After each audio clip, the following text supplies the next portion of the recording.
I just realized that, yeah, like I have a green background. Like usually I spend my day on Zoom. So unfortunately, Hopin doesn't allow you to see like the great virtual background that I usually use. But hey, so yeah, so stoked to be here.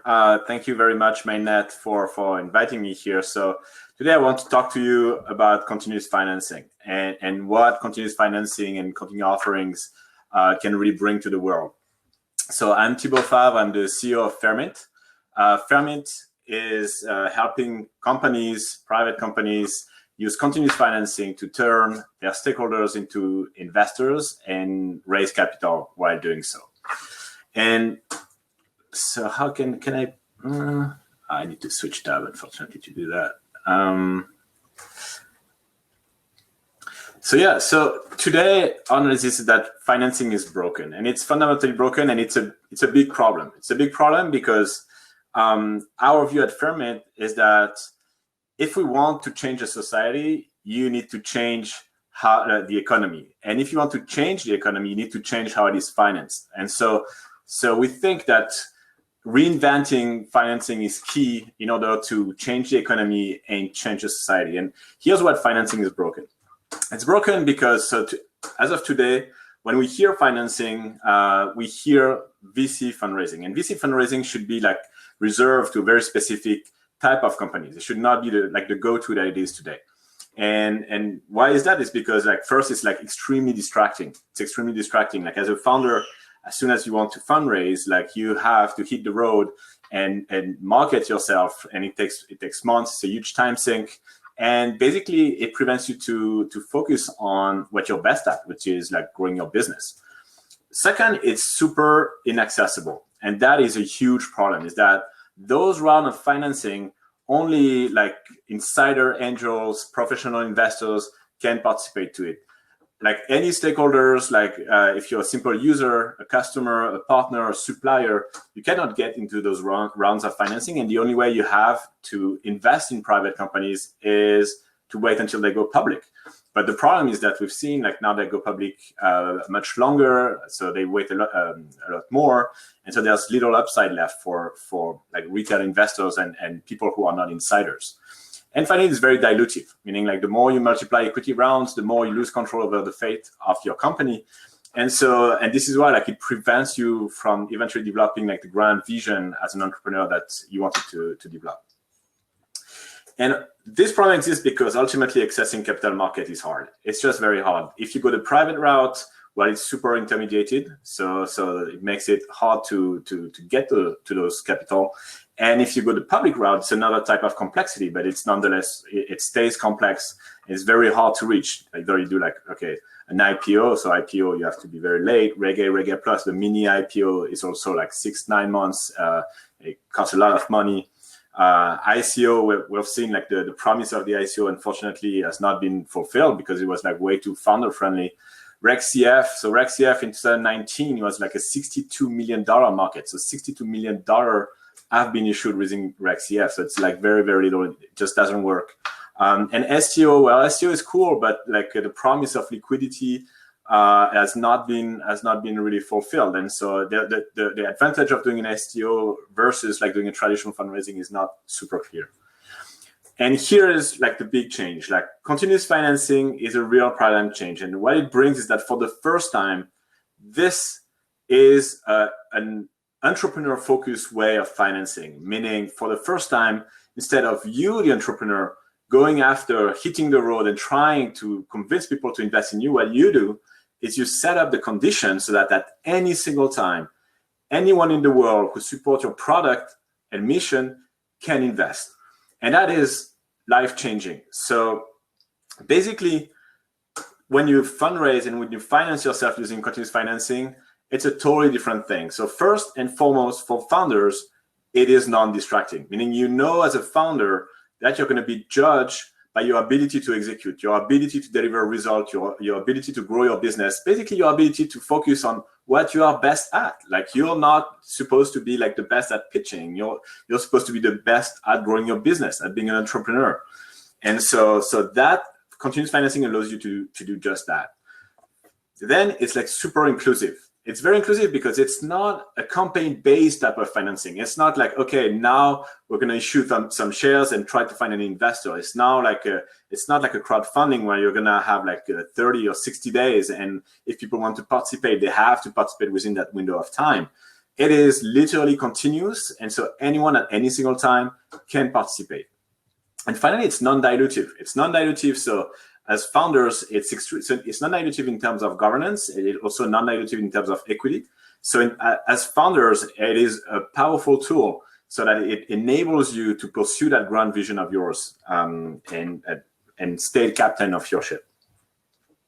And under the hood, how does it work? Because like so far you're like, okay, so what's the crypto in here? Like we're on Mainnet, what's the crypto? Well, here's how it comes. Like you're all familiar with the concept of cap table, right? So you have your company, you raise VC funds, so you have your cap table.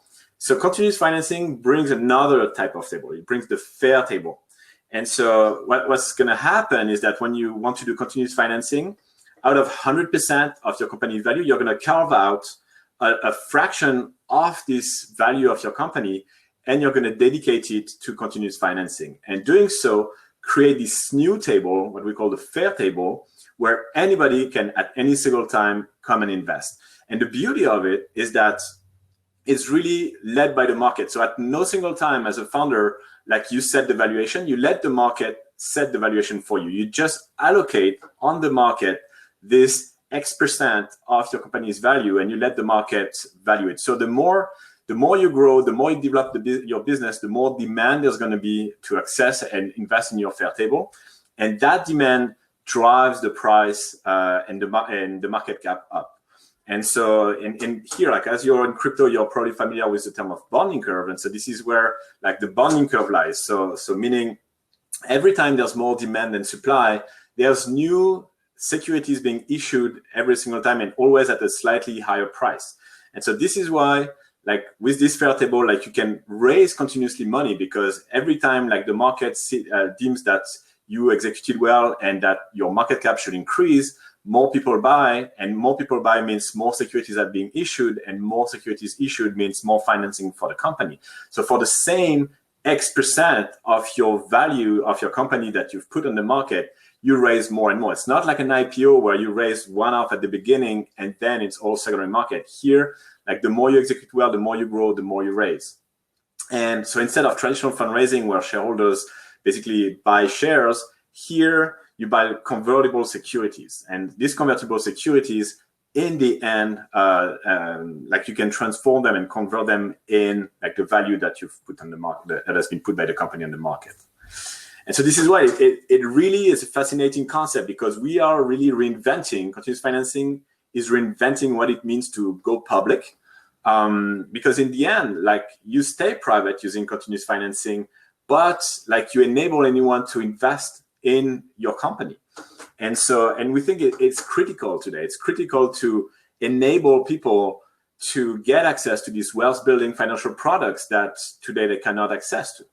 And it is extremely important, because one of our mission at Fermit is really to decentralize access to wealth and counteract inequality doing so. And so this is why it is key today to reinvent what it means to go public, to let like the growth and the value being shared by as many people as possible.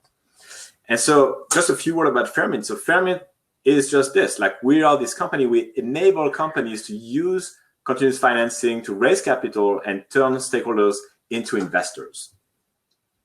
So a quick word about like, what does it mean? Like really, what does it mean? So first and foremost, so some of you like who've followed the journey like since like it was 2018 now. So in 2018, at the end of the year, like we released the continuous organization white paper. And right after that, we started working like on building smart contracts. And those smart contracts is not like just, hey, like here's the smart contracts. We took great care and great effort to create like extremely well-crafted smart contracts. So they are obviously technically audited. They're also economically audited. So shout out to Block Science here who helped us do this. And shout out to Consensus Agents who helped us like audit the smart contracts. They're also like 100% test coverage. They are fully specified, fully documented at different level of reading. And all of this because we want other teams to reuse our smart contracts and use them to create their own continuous financing. And this is where like we were stoked. Like it was like a few weeks ago, exactly I'd say 6 weeks ago, when the DXDAO team came and say, "Hey guys, like could we reuse your smart contracts?" And we were like, "Yeah, hell yes! Like just do this." And like as everything was pretty straightforward, like in 2-3 weeks they implemented them. And 2 weeks after, 3 weeks after, now they're the biggest and most funded DAO on the market. And they did it using continuous financing and using our contracts. And then this is where the value. So DXDAO did it in a. So it's not illegal; it's illegal, meaning like it's a DAO who raise funds. So to which jurisdiction they belong, we don't know. What Fermint enables is that enables normal companies like that are non-crypto companies or crypto and non-crypto companies to raise funds using continuous financing, but in a fully legal and compliant way. And so with that, we bring a lot of tools like economical analysis and simulations, like so that you can know what's going to be the return on investment, what's going to be the cost of capital as an entrepreneur, what's like the ballpark that you can raise. We also bring all the legal and tax compliance frameworks. So we work with like Deloitte on the tax, we work with Atrium and now like Brookwood on the legal. It comes with all batteries included, meaning we cherry picked on the market the best component to do KYC, AML, secondary market, funding options, so that like it would really bring a stack that is complete. And finally, it's super important. So Fermint is full DeFi based, so we're based on Ethereum, but we really wanted that nobody noticed it. Like the goal at Fermint was that the experience should be frictionless and nobody should ever realize that we're based on crypto, because we want we want every stakeholder to be able to invest in companies, so that when we mean every stakeholder, it's not like only the ones who know how MetaMask work, right? And so this is why like we made a great care into creating that frictionless user experience. And it doesn't mean that we were like we're centralized. We're not centralized, because so all our users have non-custodial wallets. So at no single time we touch the money. Like Fermint doesn't touch the money ever, and which is also why crypto is so wonderful. And I think it doesn't talk about a lot, but like bringing a product like Fermint on the market would have taken years and a huge amount of money had we based ourselves on the traditional finance stack. Here, using DeFi, Fermint can be non-regulated, meaning we're not a money transmitter, we're not a custodian, we're not a broker dealer, and still we can bring that great product that enables our customer to have this great investment experience. And so I'll do a demo right after. And so Fermint enables our customers, like issuers, so project, organization, private companies, to create this unique investment experience directly on their website. So it's like they have their own little NASDAQ sitting on their website, and it comes fully included, like the primary market, the secondary market. They are self-sufficient. They don't need to go try to list their securities anywhere else. Like everything runs on the website. And so that's about it. So if you want to dig more, really, you can read our blog. You can go and read our book. So we published a book on Amazon about continuous financing. Obviously, you can read the continuous aggregation white paper. You can read the code of our smart contract, and we encourage you to do that. And you can also check the library, because not only we create the smart contract, but we also publish in open source the library that enables you to use the smart contract and integrate it with your dApp very easily. And so, why don't we do a quick demo? Okay, so that's our new version. It runs on Mainnet, but it's a development environment. And basically, when you arrive here, so you were on Fermint, you click on Invest Now, you signed up, and then you pass. So there's KYC, AML, but it's as you'll notice once you log in, it's going to be very straightforward. And then you arrive here. You can fund your account. So to fund your account, so usually there would be a getting started banner, but here you can see it. So you support bank deposit with SEPA, credit debit card, digital currencies. We try to remove crypto. I know it's not pure, but we try to remove crypto as much as we could. So directly in USDC, ETH-based tokens, or non-ETH-based tokens. And once you've funded your account, you arrive here. And so at no single time, MetaMask was involved, and still I have my non-custodial wallet with me. And when you click Invest, So okay, I'm down. I want to invest like $1,000. So you want to invest $1,000, so you're gonna get like 587 fares. Preview your purchase. So okay, you can check that the price is good. Number of fares. So we offer all the fees. You proceed to the purchase agreement, and here, like, you accept the CSO subscription agreement. You accept the risks associated with the CSO. Then you just have to sign and consent to electronic signature. And then boom, you just click buy now. As you can see, like, there's no pop-up. There's absolutely nothing crypto-ish. It's like a very smooth and straightforward user experience. And boom, your order is being processed. Might take up to a few minutes to be confirmed. Back to dashboard. And right now the transaction is being propagated. And unfortunately, I don't think you'll see it because we need to switch tab. But so if you go to diagnostic, it's on Etherscan. I don't know if you can see it, but yeah, the transaction is here and is pending. And so it will confirm in a, oh, actually it already confirmed, boom.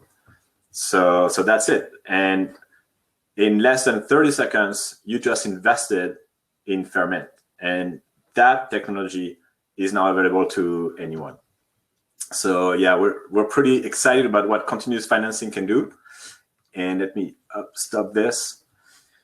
And yeah, like, we think it's a huge step into creating like a step forward, like creating this new stakeholder-centric capitalism. And like, given the recent like events, especially here in the US, we think like it's like we need it yesterday. So I guess I will now talk, get questions. Like, if you have any questions, like I had a 20-minute demo, 20-minute talk, and if you have any questions on continuous financing, please. So what do you think the biggest downstream impact of continuous financing would be 10 years from now? Well, I think continuous financing is just poised to become ubiquitous. Like, I cannot see how, like, in not even 10 years, like in 3, 4, 5 years, you're going to be on Stripe Atlas, you're going to create your company, incorporate your company, and right at that moment, you're going to decide what fraction of your company you want to put for continuous financing, so that, like, from day one that you incorporated, like, anybody can invest in your company, be it your friends, your mother, your first customer, your first partners, and then, like, it just, like, it should be just smooth and fluid. And so VC financing will become like exactly what it should be, which is like jet fuel when you want to finance hypergrowth and when you have like worldwide ambition. So it's very complementary. It's not one or the other, but we think that continuous financing should really become the norm, like and because it's just so natural. And bear in mind also, like, so my co-founder is Joris Delanoux, and both of us, like, we're entrepreneurs, like, we've like, so he's had like 13 years of experience, and I have like about the same. And so we created this model just like it's really created by entrepreneurs for entrepreneurs. This is the model that we would love to have had in our previous experiences. Can we see a breakdown of exactly what investments the money goes into? So right now, like the way it works is that it works with future revenues. So this is why it's non-dilutive. So basically, as a company, you're gonna commit a fraction of your future revenues, let's say 10% of your future revenues, to continuous financing. And so every period, quarter, semesters, year, you're going to contribute a fraction of your revenues into a reserve, which is a smart contract. And this reserve is going to grow over time with your revenues. And this is like stake in this reserve that investors buy. And so this is why, like, they buy it at a premium. And basically, investors value your company at a revenue multiple, like, concretely. And so this is why, as an investor, what you buy is you buy a stake in a company's future revenues. Question by Frank. Question: in your example slide, you have 15% of the equity determining 100% of the market cap of the company. Is that not problematic? So no, like, it was not determining 100% of the market cap of the company. So, well, okay, I see where you're going. So the 15% has its own market cap, and then you can say, okay, if the 15% market cap is this, then 100% of the company is this. Well, it's actually beneficial. So two answers here. First, like, you decide the type of value that you want to put on the continuous financing, right? So it doesn't have to be the same shares as the other like the other class of shares, right? And second, like if you think now, you think in a VC way, actually VCs like to be able to put a markup on their investments. So having this continuous financing that gives a public market price is actually pretty good. Like if I think now in terms of VC term. So what is the regulation around the continuous financing? So continuous financing, so we work under two exemptions. So first, it's obviously jurisdiction dependent because it's in the end, it's where the issuer is that determines what is like the securities law that should apply. But so in the US, we work under two exemptions, which is Reg D 506C, which is like last year was a $60 billion have been issued using Reg D 506C. And we also work under Reg A+. And Reg A+ is a much newer exemption. Last year is like around $1 billion have been issued using Reg A+. But then like outside of the US, there's different jurisdictions. So we've had also customers in France, for example. So in France, we work under like a Visa AMF type of exemption. So it's not an exemption, but it's in France, basically, this is not considered a security, it's considered a token due to the fact of how the French regulators like classify securities. So this is what, like, it's really like jurisdiction dependent. Maybe one word also like that can be interesting, like because Reg D 506C in the US is obviously a private offering. And a private offering is usually restricted to accredited investors. But a little known fact is that even though it is like after 1 year, like a Reg D 506C issues like restricted securities, and those restricted securities after a year, like they don't have any more lockup and they can be sold to non-accredited investors on the market. So that's exactly what Fairmint is doing, meaning after a year, like we kick off a secondary market, which is Uniswap based. And on this Uniswap based secondary market, anybody can access.